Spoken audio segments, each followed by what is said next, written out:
My 13-year-old granddaughter argues with me that it's too hard to be a Catholic. She is not brought to church on a regular basis.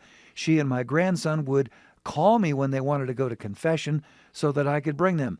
I tell them they need to go to church on Sunday, but their mother, who is married to a non-practicing Methodist, doesn't bring them very often. What more can I help them with? Yeah, thanks so much. I really appreciate the question. So, is it hard to be a Catholic? I'd like to speak to that question at the outset. It ain't for wimps. There's a sense in which it's extremely difficult, Yes. and there's a sense in which it's not.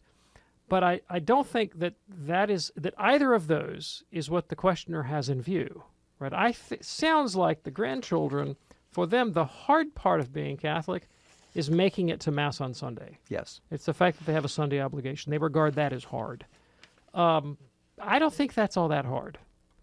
And I imagine that if I parsed the hours in their week, I would find that those grandchildren had plenty of time, hours and hours on end, to give themselves to all kinds of activities other than Mass that they don't regard as burdensome.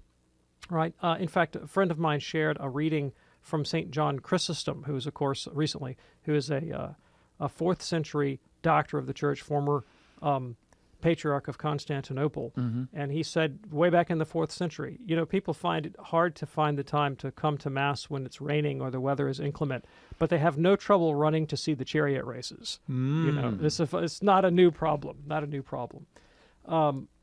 I don't really think that's the hard part of being a Catholic. The hard part of being a Catholic is trying to live the moral life that Christ calls us to, right? And having to do the work of genuine humility and self-examination to confront the things that you really need to change about your character. That's the hard part of being a Catholic.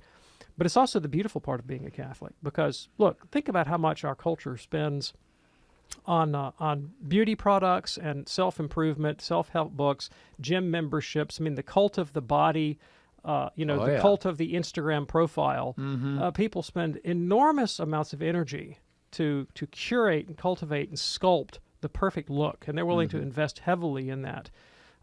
It's difficult, but you're gratified by the payoff. You like to step on the scale and weigh less and look in the mirror and like what you see.